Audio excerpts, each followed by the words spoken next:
Ռուբենի հետ իհարկե իմ համար մի քիչ դժվար է Ռուբեն ասելը, որովհետև միշտ իրեն Բրազյանով եմ դիմել, որովհետև եղել է իմ Վաշտի հրամանատարը։ Ծանոթացել ենք 2018 թվականին, երբ որպես դասակի հրամանատար ես ընդունվեցի խաղապահ բրիգադ, ծառայելու նույն Վաշտում, որտեղ Վաշտի հրամանատարի տեղակալն էր Բրազյանը։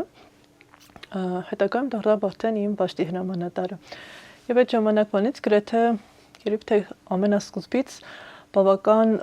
ջերմ հարաբերություններ ենք ունեցել, որովհետև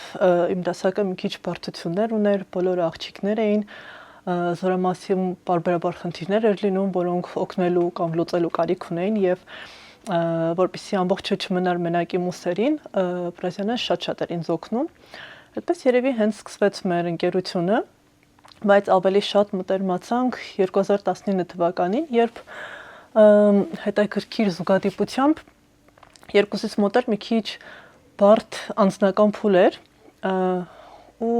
չգիտեմ ինչպես ստացվեց, որոշեցինք, որ իրար հետ ավելի ճիշտ կլինի կիսվել ու հետաքրքիր դες մի բան, որ միշտ հիշում եմ, ասեց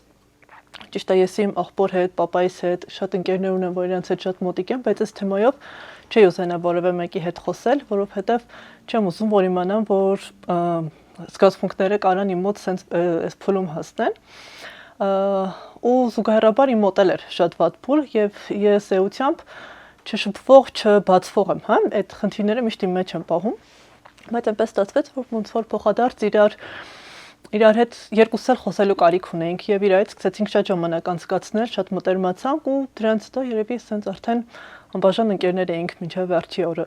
Ինքը զգացմունքային մարդ է։ Շատ։ Ինքը ցույց չէր տալիս, ինքը ձևացնում էր, թե առհասարակ ոչինչ իրեն չի հետաքրքրում, ինքը թե աշխատանքի, թե մարդկանց նկատմամբ հա բավական սառն է, բայց իրականում ինքը շատ տպավորվող էր, շատ զգացմունքային էր, ուղղակի կարողանում էր շատ լավ թաքցնել դա։ Իսկ որպես սպա ոնց կբնութագրեք դրեր։ Որպես սպա շատ հետաքրքիր է այստեղ հայկական բանակի համենայն դեպս գործունեության մեծ մասը իր համար անընդունելի էր եւ անհասկանալի, բայց դրանով հանդերձ ինքը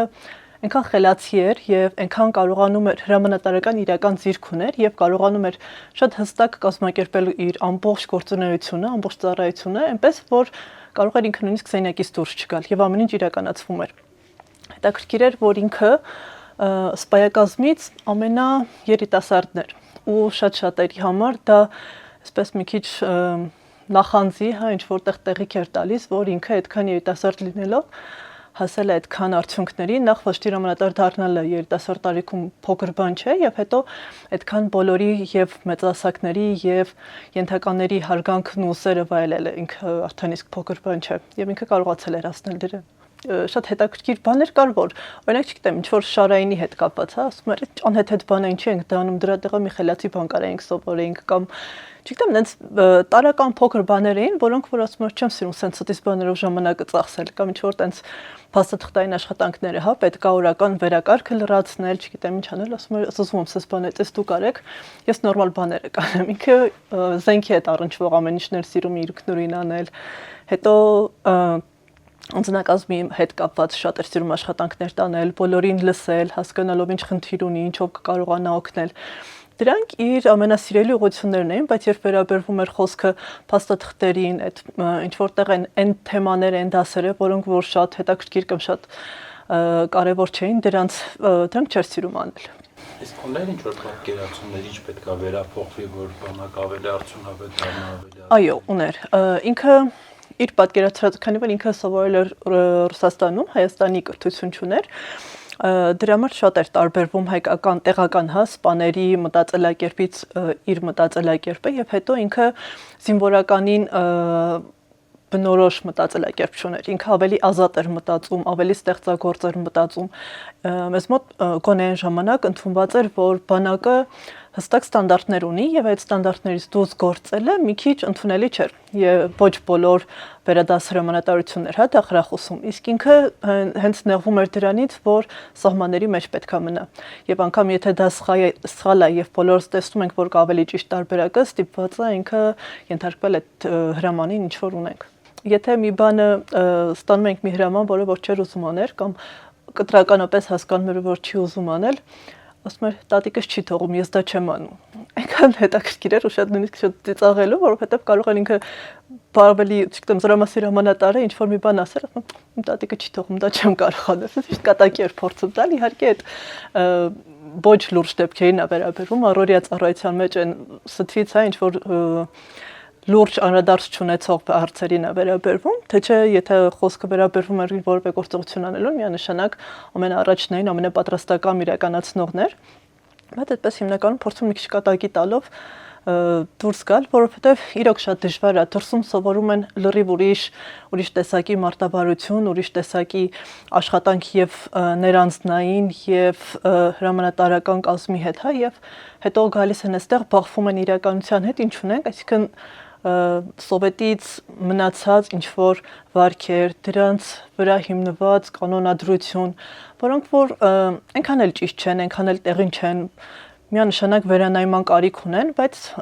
ստիպված ենք հարմարվել այն իրականությունը, ինչ որ կա։ Ռուբենին իրականում բոլորն էին սիրում, եւ վերադասը հրամանատարությունն էր իրեն սիրում, եւ ենթակաները, որով վերադասը իրեն շատ էր սիրում, որովհետեւ ինքը շատ խելացի էր, մի քանի լեզուների էր տիրապետում եւ անհրաժեշտության դեպքում, երբ որ պետք էր զորամասը դրական կողմից ներկայացնել, հա, հատկապես խաղապահ զորամասը, որը միշտ գործ ունի այլ երկրների հետ, այստեղ միշտ ինքն էր օգնության հասնում, հա, մի քանի սպաների հետ միասին, ովքեր որ տարբեր լեզուների էին տիրապետում, կարողանում էին գրագետ խոսել, շփվել,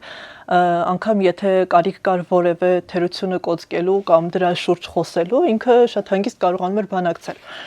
Հոյակապ բանակցելու, համոզելու տաղանդ ուներ։ Հանգիստ կարողանում էր թիմացինին ներշնչել այն, ինչ որ ինքը ուզում էր։ Այդ հետաքրքիր տաղանդ էր, որ իր մոտ միշտ կար։ Ինչ վերաբերվում է ենթակաների հետ շփվելուն, ինչպես արդեն ասացի, ինքը բոլորի անձնական կյանքին շատ ուշադիր էր, որպեսզի բոլորին կարողանա օգնել։ Եղել են դեպքեր, որ ինքը ավելի ծանր էր տանում ենթակաների հետ ընտանիքում, հա, կատարվող դեպքերը, քան հենց այդ մարդիկ։ Բոլորի հետ անհատապես վաշտի հրամանատարի պարտականությունների մեջ չի մտնում բոլորի հետ անհատապես շփվելը, դա դասակի հրամանատարի պարտականություններն են,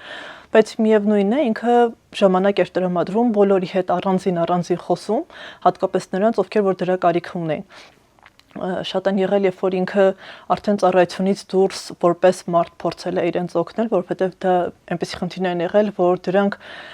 հրամանատարի ինչ որ աշխատանք չի, հա, հրամանատարին չի վերաբերվում, բայց որպես ընկեր, որոշ դեպքերում ավագ ընկեր, որոշ դեպքերում կրտսեր ընկեր, միշտ բոլորի կողքին է եղել։ Պես ինչ որ կոնկրետ դեպք երևի չեմ ուզենա առանձնացնել, որպեսզի անուններ կամ ինչ որ հասած դեպքեր չբարձրաձայնեմ։ Միջավայրը կար ու մինչև հիմա կա, բայց անկեղծ եւ արդար լինելու համար պիտի ասեմ, որ դա ստեղծել էր ինքը եւ իր շնորհքն էր։ Եվ հիմա էլ ամեն անգամ եւ իր ծննդյան օրը եւ մահանալու օրը հավաքվում ենք այդ նույն խմբով, պարտադիր դա ավանդույթ է դարձել մեզ մոտ։ Բոլորով հավաքվում ենք, գնում, նստում, հիշում, խոսում, զրուցում, հա, բայց ու այդ թիմը, որ ձևավորվել է, թիմում եւ սպաներ են, եւ սերժանտներ, եւ շարքայիններ, նույն ստորաբաժանումից որտեղ որ ծառայել ենք, բայց այդ կապը, որ ստեղծել է, դրա հեղինակը եղել է ինքը եւ որ կարողացել է բոլորին միասնական պահել, դա հիմնականում ինքն է եղել։ Երազանքներ, նպատակներ շատ ուներ եւ միանշանակ կկարողանար հասնել դրանց, որովհետեւ ինքը նաեւ շատ լավ ցկտում ուներ։ Երբեք եղածով չէր բավարարվում, միշտ ուզում էր ավելի առաջ գնալ։ Նույնիսկ պատերազմից առաջ ինքը զորացրվելու դիմում էր գրել, մի քանի անգամ գրեց, չնջեց, դրեց դարակում, բա սա թող մնա այդտեղ, ձեռք չտաս, թող պարտադիր մնա այդտեղ, երևի ամեն դեպքում դուրս եմ գալու արդեն, որովհետև մտածում էր փոխելու մասին, որովհետև զորամասում այլևս ոնց որ առաջընթացի հնարավորություն ինքը չէր տեսնում։ Գտնում էր, որ արդեն ամեն ինչ սպառել է, ինչ որ կարող է տալ այդ զորամասին կոնկրետ։ Ավելի շատ նախարարությունում տարբեր հա ինչ որ հաստիկներում էր իրեն տեսնում։ Մենք միասին հենց իմ ծառայության առաջ օրվանից միասին ենք ծառայել, որպես գործողություններ, որ գործողումներ եղել ենք, Աղվանստանում ենք միասին 8 ամիս ծառայել։ Տարբեր զորավարժությունների ենք միասին ներկա եղել հոկտեմբերի անուն, չգիտեմ, սենց գրակային տարբեր հավաքների, վարժանքների կարճատև մոտ մինչև մի ամիս։ Ուրեմն Աղվանստան, որ պետքա գնենք, իրականում այդ տարի Աղվանստան պետքա ոչ ինքը պետքա գնար, ոչ ես։ Առհասարակ գոյություն ունի այսպես հերթականություն, հա, որ զինվորական ամեն ստորաբաժանումից հերթականությամբ գնում են։ Այս անգամ էս մի գումարտակը, հաջորդը մյուսը։ Այնպես ստացվեց, որ ինքը դեռ նոր էր Սիրիայից հետ եկել, հերթական խաղապարակելությունը իրականացրել էր Սիրիայում։ Հետ էր վերադարձել ու քանի որ նորից անգլերեն լեզու իմացող մարդ էր պետք ով կլիներ զորախմբի հրամանատարի օգնական, որոշվեց, որ ինքը նորից գնալու։ Եվ ես իհարկե ի սկզբանե որոշել էի, որ չեմ գնալու ոչ մի խաղապարակելության, որովհետև երկար ժամանակով տանից բացակայել համ ընտանիքս համաձայն չէր, համ ես չէի ուզում։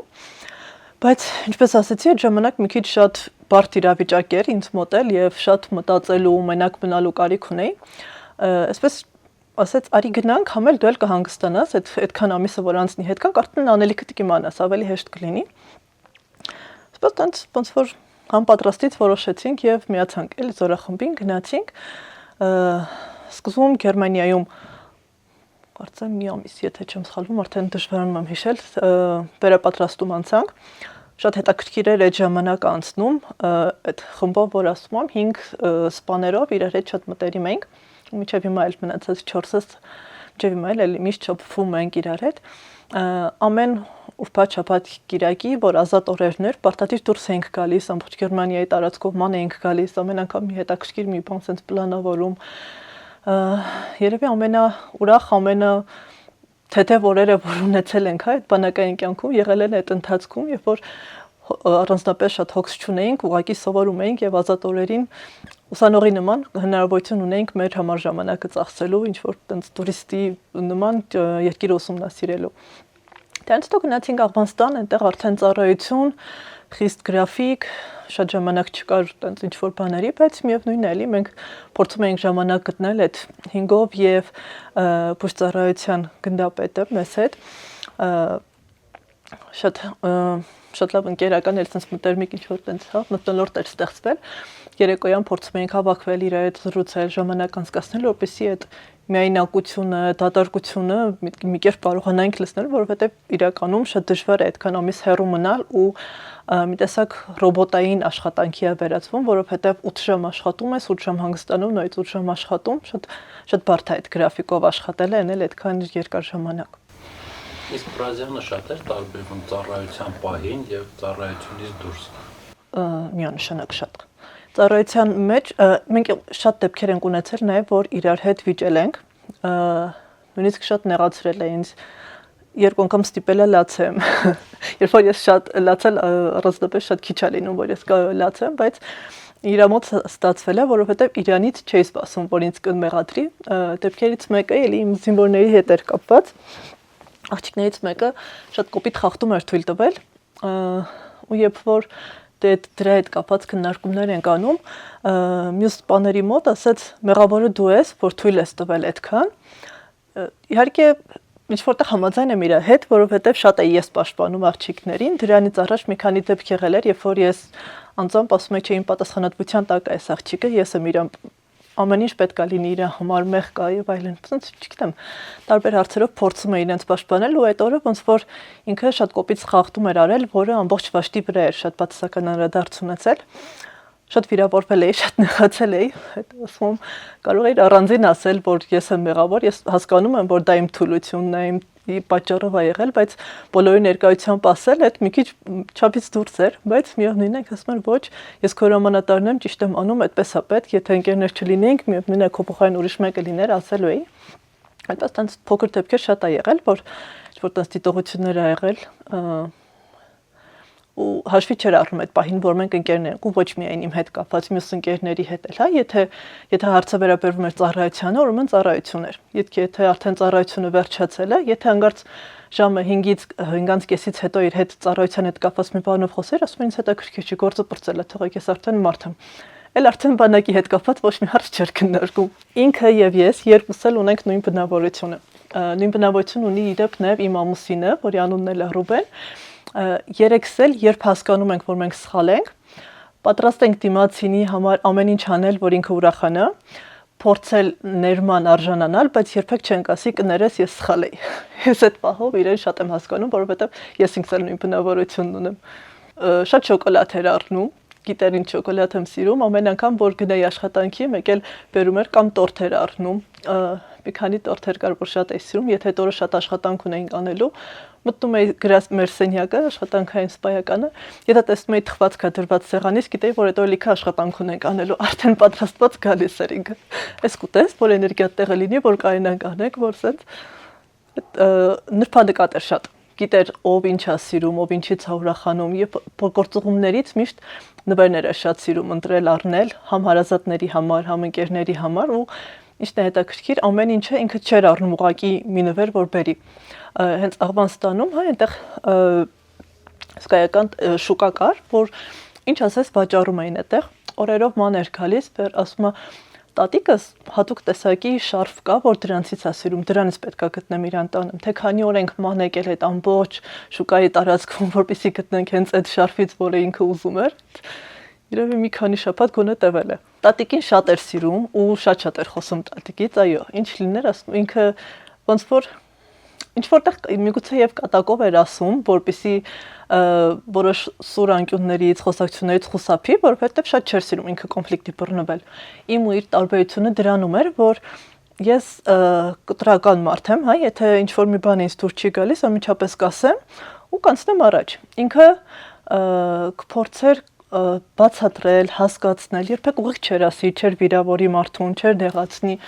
Միշտ ինձ ասում էր դու շատ չոր ես, շատ կոպիտ ես, տենց չհնարավոր չի, ընկերներ չես ունենա, ասում եմ ոչինչ, ավելի լավ ընկեր չունենամ, բայց իմանամ, որ դիմացինի հետ կեղծավոր չեմ կամ ինքը իմ նկատմամբ կեղծավոր չի, բայց ինքը,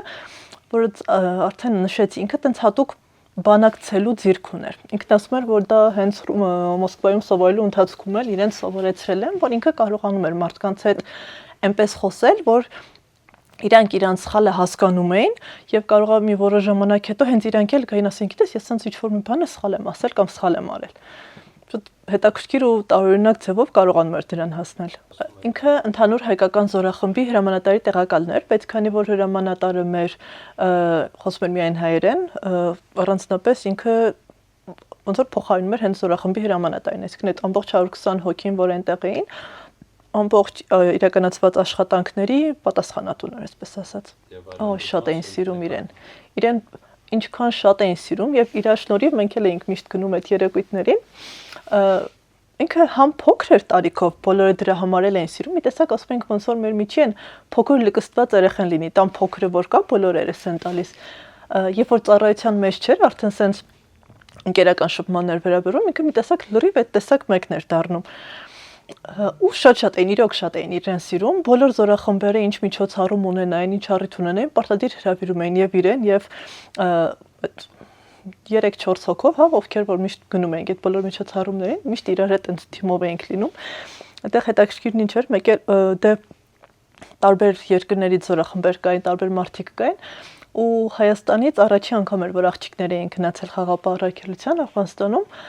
Ես շտաբային աշխատողն էի ու 2 զինծառայողներ էի, ովքեր որ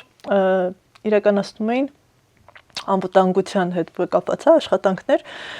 երբ որ միտեղ գնում էինք կամ մեկը գալիս էր բարևում էր ինձ, ասենց պտտվում թարս էին նայում սրանք, ինքն ու այդ մյուս ընկերներս, ով էր, ինչի բարևեց, ինչ էր ասում, ես ինչ այդ տղաներից մեկը, մինչև հիմա իր հետ շփվում ենք, խորվաթ էր, ասում եմ ճիշտ ասած դուրսում որ քեզ տեսնում եմ վախենում եմ բարևեմ, որովհետև մտածում այդ ընկերները հեսա ինձ ծեծելու են, ասում դե հա Հայաստանում ընդունված է այդպես։ Տղաները անկախ նրանից մենք ինչ հարաբերությունների մեջ ենք, միևնույն է, եթե իրանց հետ աղջիկ կա, իրանք ակամայից դառնում են իր պաշտպանը, ասում հա ճիշտ ասած վախենում եմ արդեն շփվեմ, դրա համար չգիտեմ, շատ հետաքրքիր էր անցնում եւ երեկոները հատկապես sense ինչ որ առիթները նոր տարուն էինք շատ լավ պատրաստվել, որ պետք է իրար հետ միանշեինք, բայց այդտեղ մի փոքրիկ դեպք տեղի ունեցավ, ինքը ստիպված եղավ զորախմբի անդամներից մեկին ուղեկցել Հայաստան, մեր հետ չնշեց, բայց ծնունդները բոլորիս միասին նշեցինք, այնպես ստացվեց, որ ոնց որ բոլոր ընկերներիս ծնունդները նշեցինք Աղվանստանում, եւ ցավոք իր վերջի տարեդարձը, որ նշեցինք, դա էլ եղավ հենց Աղվանստանում, իր համար իր ամենասիրելի շոկոլադի տորտից էինք պատվիրել արդեն մեր ընկերներից մեկը, Հուլիան Արմենը։ Ես ու ինքը գնացինք, ընտրում ենք թե ինչ վերցնենք, ինչ տորտ վերցնենք, որ ինքը շատ ուրախանա։ Ինքն էլ արդեն նախորդ ինտերնետից մոմեր բանից պատվիրել էր, դե որտեղ այնտեղ խանութները շատ քիչ էր, զինվորական գույք էր մենակ վաճառվում։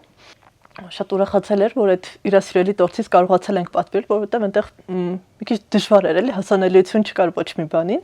Եթե ուզում էիր ինչ-որ թխված, գոնե մի ամիս առաջ պետքա պատվիրեիր, որ կարողանային Գերմանիայից դա բերեին առաջիկա փոստով, որ հասներ այդտեղ կարողանային օգտագործել։ Այնց օֆիսի հատվածում, Զորախմբի օֆիսային տարածք ունենք, այնտեղ ունենք մի հատ ցենց քննարկումների սենյակ էր, հա, ոնց որ այդտեղ ենք նշել, փուչիկներով սիրուն զարդարել էինք սենյակը, ամեն անգամ էլ գալիս այս ինչ թիթիզ բաներ է սամ, այսինչ սամ, բայց ցենց իրան ուրախանում էր, էլի, որովհետև ինքն էլ էր սիրում, ինքը ահաբոր թիթիզ մարդ էր ու շատ էր սիրում այդ թիթիզությունը, դրանց ինքն ուրախանում էր, որ սարքում ենք, սիրունացնում ենք ամեն ինչ, բայց ձևական մի հատ ասում են, այս ինչ եք անում, պետք է այդքանը բաց։ Երևի որպես տղամարդ դուք ինչ ճիշտ կհասկանաք, որ կան հարցեր, որտեղ տղամարդիկ չեն ուզում, որ իրենց ընկերները իմանան, որ իրենց մոտ կա այդ թույլ գիծը, այդ կետը, հա։ Երբ որ իրար հետ էինք շփվում, այդ պահերին ինքը իմ հետ խոսում էր, երևի ինչ որտեղ նաև որպես իր քույրը, հա, քրոջը փոխարինող, որովհետև գիտեմ, որ ինքը իր հորեղբոր աղջիկների հետ շատ մտերիմ է եղել, ուղղակի հետո ճակատագրի բերումով տարբեր երկրներում են, տարբեր քաղաքներում են ապրել, միգուցե նաև ինչ որտեղ այդպես փոխարինելու, հա, հնարավորություններ կա, գիտեր, որ այն ինչ ինձ է ասում, դա երբեք ոչ մեկ չի իմանալու։ Նույն զգացմունքը ես ունեի իր նկատմամբ, ես ունեմ եւ հարազատ եղբայր եւ հարազատ քույրեր, բայց կային հարցեր, որոնք որ չի ուզենա, որ երբևէ ընտանիքս իմանար այդ մասին։ Դրա համար այդ հարցերով մենք ոնց որ ավելի շատ իրար հետ էինք կիսվում։ Երբեմն կար լինում էր դեպքեր, որ մեկ ուրիշ դասակի հրամանատարին նկատողություն անելու փոխարեն իմ վրա կգոռար, հա, որպեսզի այտենց մի հատ հանգստանա, նա լսի եւ այլն, ասում են, ինչի՞ ես ասում, ասում եմ, ոչինչ դու իմն ես, ես գիտեմ, որ դու չես նեղանա, բայց պետք էր որ դա ես այդ պահին ասեի, ուղղակի իրանց որ ասեմ, մի քիչ ճիշտ չլինի, կռիվա դառնալու, ես ինչ չլինելու, այսպես ոնց որ ավելի հարազատ ընդունելով, հա, չեմ ասում ավելի մտերիմ ընկերներ չուներ, իհարկե ուներ ընկերներ, ովքեր մանկության ընկերներ էին եւ շատ մտերիմ էին, բայց ուղղակի իր ասելով համենայն դեպս կային հարցեր, որոնք որ չեր ուզում, որ անգամ իրենք իմանային։ Աղվանստանից վերադարձանք փետրվար ամսին 2020 թվականի փետրվարին վերադարձանք, ինքը գնաց արձակուրդ, մեր ընկերներից մեկի հետ գնացին Եգիպտոս հանգստանալու ու այդ ընթացքում զորամասում տագնապներ, սենց խնդիրներ, դժվար հարցեր, ամեն ինչով ինձ մենակ թողել գնացել էին, մենք էլ անդադ կապի մեջ էինք, ասում էր հիմա կարող է խնդիր լինի, որ մենք գնացել ենք, այդտեղ մի լուրջ բան սկսվի, մենք էլ Հայաստանում չենք։ Ես էլ շատ էի նեղվում, որ մենակ եմ մնացել այդ ամեն ինչ հետ, որովհետև այսպես մի հատ հետաքրքիր բան կար, երբ որ ինքը ծառայության մեջ էր, երբ որ Հայաստանում էր, մյուս սպաները իմ հետ մի քիչ ավելի զգուշությամբ էին խոսում։ Երբ որ ինքը այդտեղ չէր, հետևաբար մեկ ուրիշը պետքա փոխարիներ էր բաշտի հրամանատարին, սկսում էին այսպես արդեն փորձել որպես աղջկա վերաբերվել եւ ոչ թե սպայի, իսկ դա ծառայության ընթացքում իմ ամենաատելի բանն է եղել, որովհետեւ անկախ սեռից ես սպա եմ ու միշտ ես ինքս ինձ պահել եմ որպես սպա եւ պահանջել եմ վերաբերմունքը լինի որպես սպայի։ Երբեմն փորձում էին շրջանցել, հա, ինչ որտեղ էր ասել, դե դու աղջիկ ես, դու շատ չգիտես, բան, ասենց ինչ որ արտահայտություններ անել, դրա համար ես ինձ ավելի հանգիստ էի զգում, երբ որ ինքը գիտեի զորամասի տարածքումը։ Պարտադիր չի ինքը ամեն րոպե ինչ որ մեկի հետ վիճեր կամ ինչ որ մի բան ասեր, հա, քննարկել իմ հետ կապված, բայց երբ որ ինքը տարածքում էր, ես գիտեի, որ ոչ մեկ չի համարձակվի որևէ սխալ քայլ անի կամ սխալ բան խոսի իմ հասցեին։ Այո, իմ համար ինքը եղել է շատ իրանց բացի էլի սպաներ են եղել, էլի ընկերներ եմ ունեցել եւ մարդիկ ում կուզենայի ընկերներ համարել, հա, բայց իհարկե ինձից մի քիչ ավելի տարիքով մեծ են, բայց եւ էլի հրամանատարական կազմից են, ովքեր ինձ շատ օգնել են եւ իրականում շատ դժվար է աղջկա համար զորամասում ծառայել եւ լինել հրամանատար, որովհետեւ եւ ենթականներն են փորձում անդադ առիթից օգտվել, ինչ որ խնդիրներ հարցել, առաջ քաշել եւ վերադասնա փորձում անդադ ինչ որ հա, սենց քեզ թերագնահատել, այս հարցերում միշտ երբ որ կան քո կողքին են մարդիկ, ովքեր որ գնահատում են քեզ որպես սպա, ովքեր գնահատում են քո խելքը, քո ծառայության փորձը, այս պարագայում շատ ավելի հեշտանում է ծառայությունը եւ այդ մարդկանցից մեկը Պրազյաններ ու հիմնականներից մեկն էր։ Մյուսները ընթացքում ոնց որ տարբերաբար փոփոխվել են, տարբեր երկրներ են տեղափոխվել ու զորամասեր, բայց ինքը սկզբից մինչև վերջ ինձ հետ է եղել։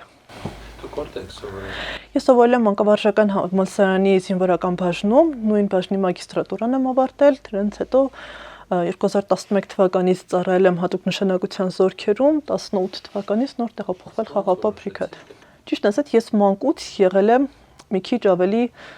տղայի վարքագիծ ունեցող աղջիկներից, չեմ սիրել տիկնիկներով խաղալ, չեմ սիրել այդ, չգիտեմ, ասեղնագործել, կարել, դա իմը չի եղել։ Միշտ սիրել եմ ավելի կռվել, սիրել եմ, չգիտեմ, sense տղայական խաղերը։ Ու բացի այդ, Արցախյան պատերազմի մասին մեր տանը մի քիչ շատ են խոսել։ Մեր ընտանիքս մի քիչ շատ հայրենասեր ընտանիք է եղել ու որ անդադ լսել եմ, անդադ այդ խոսակցությունները աչքի առաջ է եղել, համոզված եմ եղել, որ ուրիշ մասնակցություն չեմ էլ ուզում։ Ու մինչև հիմա որ հետ եմ նայում, դպրոցում գերազանց եմ սովորել, ծնողներս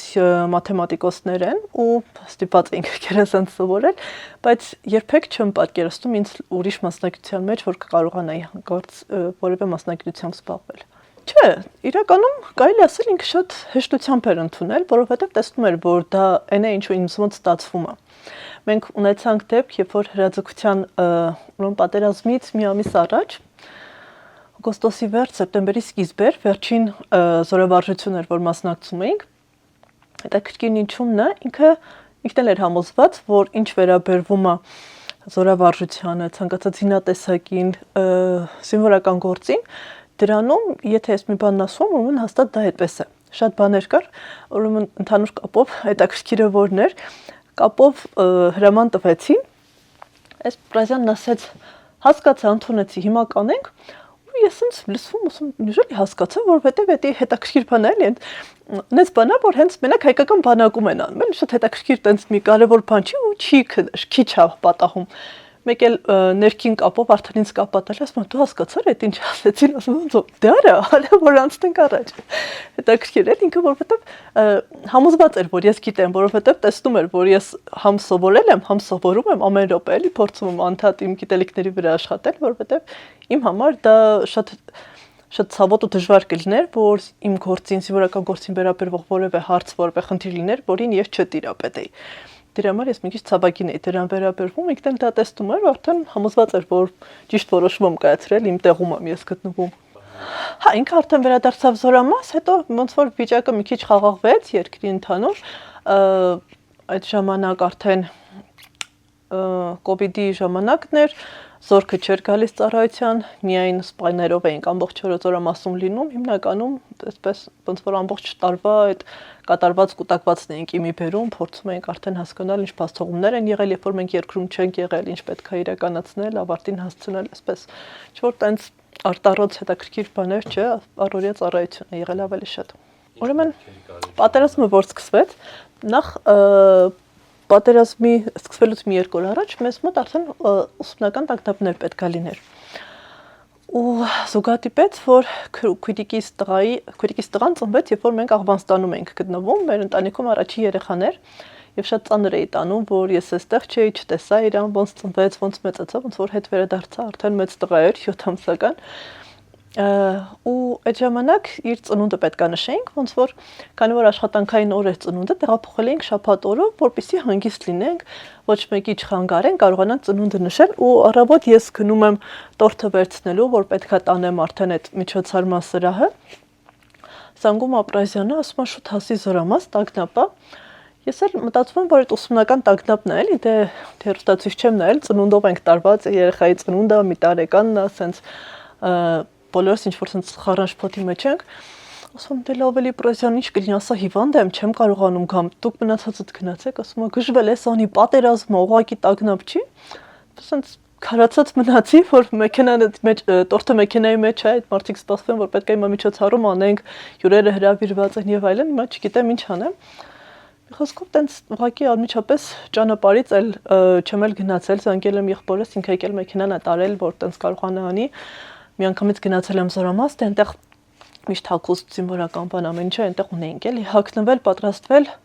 այդտեղից դուրս ենք եկել, գնացել մեր պահեստային հավաքման կետ, սպասել հերթական առաջադրանքին, թե ինչ պետք է անենք։ Այնտեղ մի քանի օր մնացինք այդտեղ, արդեն այդ տարածքում, մինչև որ վերջնականապես արդեն ասեցին պետք է գնալ։ Ու երբ որ արդեն պետք է առաջադրանքը ստացել էին, պետք է մեկնեին Արցախ, այստեղ որոշեցին, որ ինձ չեն տանելու, ինձ որ ասում եմ իմ դասակի հետ, հիմնականում դասակի խնդրով, որովհետև մինչև վերջ չէին կարողանում ընդունել, որ կարող մի ամբողջ դասակ աղջիկներից բաղկացած լիներ, իրենց համար դա մեծ խնդիր էր, բայց չէ, աղջիկներին չենք տանելու, չենք թողելու ամեն ինչ ընկնենք աղջիկների հետևից, որ իրենց հարմար լինի, ապահով լինի, ասում եմ, լավ, դասակը չես տանում, ես գալիս եմ, ինչի այդ զորավարժությունը հիշեցի, այդ զորավարժության ժամանակ ուրեմն առաջադրանք ունեինք կրակելու նախորդ զորամասի հրամանատարի հետ պայման ունեինք, որ պետքա մեր դասակը նռնականետորդները գերազանց կրակեն։ Այդ խեղճ աղջիկները երևի տարվա մեջ 1-2 անգամ էին դեռ հասցրել կրակել, որտեղ նոր ընդունված կադրեր էին, շատ չէին հասցրել կրակել։ Հիմա դե պիտի խայտարակ չլինենք, մեծ զորավարժությունը շատ մարդիկ են նայում, բան ասացի, պրոստեն ես կկրակեմ իրանց փոխարեն, մեկը ոչ մեկ ոչ տեսնում է, ոչ գիտի։ Իհարկե սա խարդախությունը որ արել ենք, բայց դե կրակեցինք, բոլոր թիրախները խոցեցի։ Ես ու սերժանտներիցս մեկը երկուսով թիրախները բոլորը խոցեցինք, տենց շատ ոգևորվել եմ, ոյ ապրեն, տենց շատ քիչ են տեղից նռնականետորդները, որ լավ խոցում են, հենց առաջի կրակոցից ու աղջիկների դասակը միանգամից կարողացավ խոցել, բան։ Ու հիմա այդ կռվի ժամանակ, որ արդեն պետքա գնան, ասում եմ դու քո աչքով ես տեսել ու գիտես, որ վաշտի միջից լավագույն կրակողը ես եմ, ինչու ինձ չես տանում, բա չէ, այդ քո տեղը չի, այդ աղջկա տեղ չի, դու պետքա չգաս։ Ես հələ իրերս հավաքեցի, ասենց արդեն ոնց որ էլ որպես հրամանատար չէի վերաբերվում իրան, ասեցի դու չես ասում, ես պետքա գամ միևնույնն է։ Մանավանդ իրենք խաղապահ ծառայություն են միշտ իրականացրել, հա, իրենք իրական պատերազմը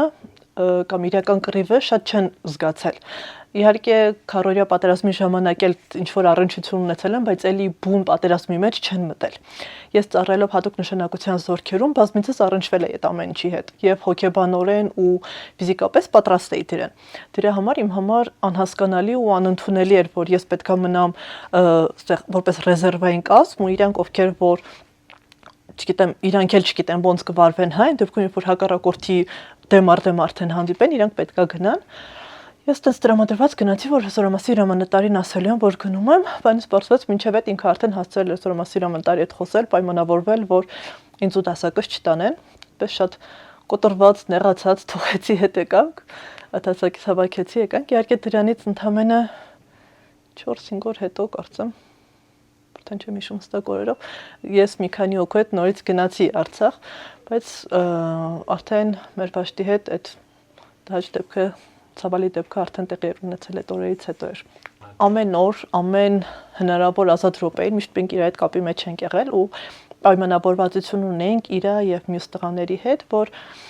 բոլորի ընտանիքներում ինձ ճանաչում էին։ Նույնիսկ եթե չէին տեսել այդ ժամանակ Ռուբենի ընտանիքից ինձ մենակ եղբայրն էր տեսել։ Մյուսները ուղղակի գիտեին, որ ինչ որ Անիկա, ում հետ ինքը մոտերիմ ընկեր է։ Ասել էին, որ եթե անգամ իր այդ խոսացած չլինենք, ընտանիքի անդամներից ով զանգի, ես պետք է ասեի, որ հա, ընդհանրապես մի 2 ժամ առաջ ենք իր այդ խոսել, ամեն ինչ նորմալ է, որովհետև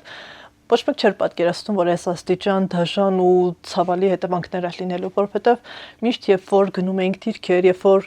ինչ որ տնտեսորավարժություն կամ հա ինչ էր լինում, ինչքան էլ վտանգավոր լիներ, ոչ մեկ չէր պատկերացնում, որ ինչ որ մեկը մահանալու է։ Դրա համար, որպեսզի ընտանիքի անդամները գոնե հանգիստ լինեն, լարվածություն, նեղվածություն չլիներ,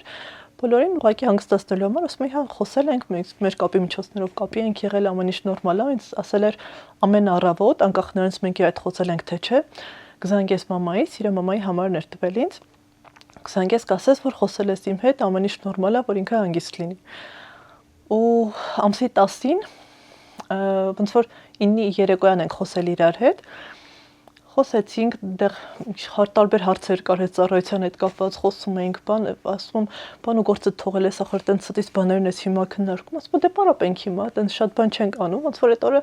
համարյա բոլորին զանգել էր, խոսել էր բոլորի հետ, ու ամսի 10-ի առավոտ հայտարարեցին, որ հրադադար է լինելու։ Ես իրան նամակ էի գրել, ասում եմ, լավ այսօր գոնե հրադադարը մի քիչ կհանգստանաք, ավելի հանգիստ կլինի ձեր վիճակը ու չպատասխանեց։ Այնպես մի տեսակ սենց ներքին զգացողություն ունեի, որ մի վատ բան եղել է։ Զանգեցի մեր ընկերներից Ղուլյան Արմենին, ասում Ղուլյան, խոսել ես Պրազյանի հետ, բա չէ, հələ ինչ կա, ինչ եղել, դեք զանգի էլի, երևի տեղը հարմար չի, ասում անի դե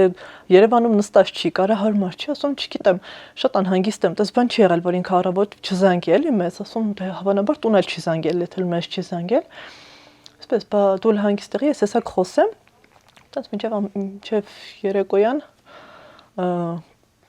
խոսում ենք, սենց տարբեր փորձում ենք ինչ-որ տեղից տեղեկություն գտնել, հասկանալ ինչ է կատարվում, հետո իմ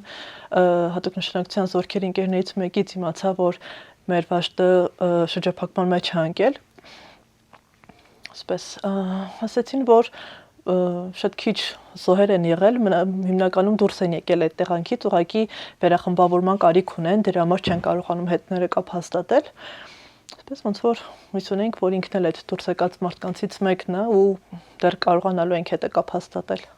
Պատերազմի օրին, երբ որ իր հետ խոսում ենք, մենք բուն պատերազմից չենք խոսել։ Ավելի շատ խոսում ենք ով ինչի կարիք ունի, ինչ խնդիր կա,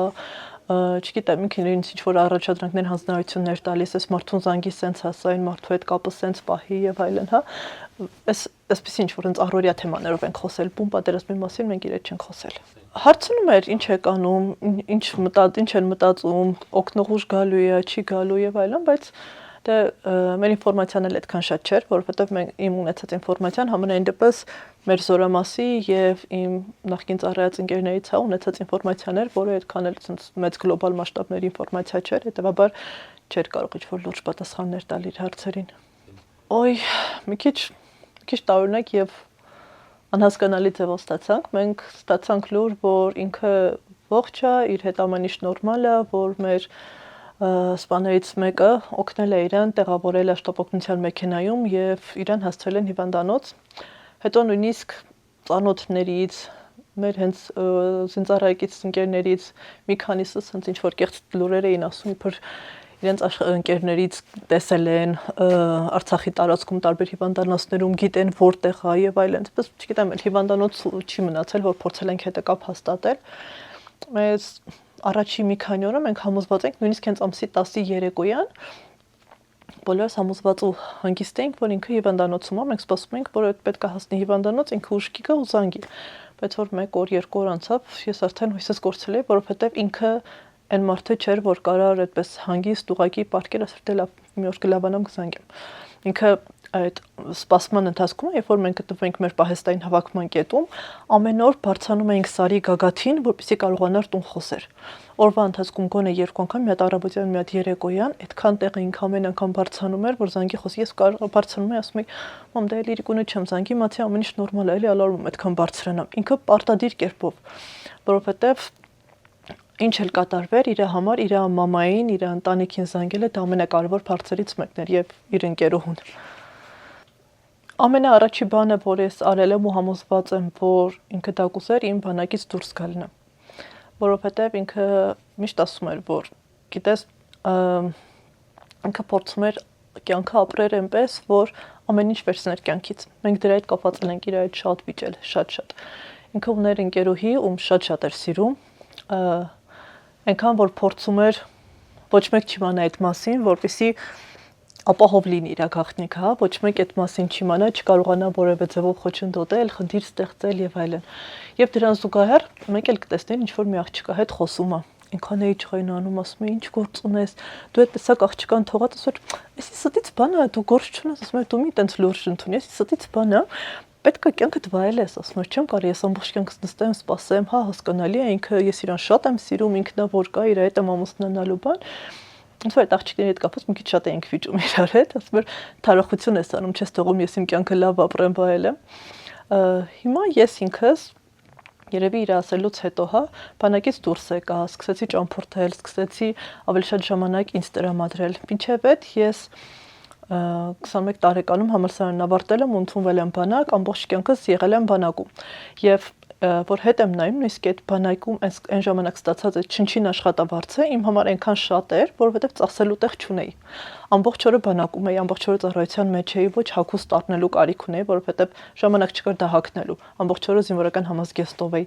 Ոչ հնարավորություն ունեի ինչ որտեղ գնալու, նույնիսկ իմ սեփական տարեդարձը նշելուց 3 անգամ ծնունդս նշելու ընթացքում տագնապով հետ եմ գնացել Զորամաս։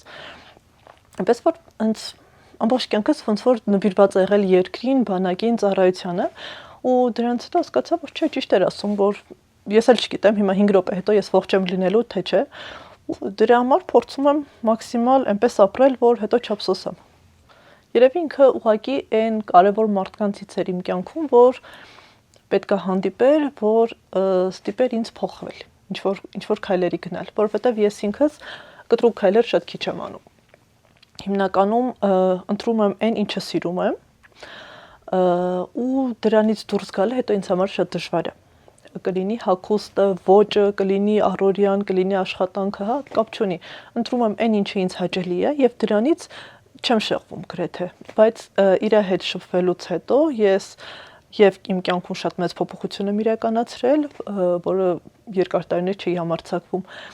եւ հիմնական աշխատանքս եմ փոխել, հա, դրանից հետո արդեն դուրս եմ եկել բանակից,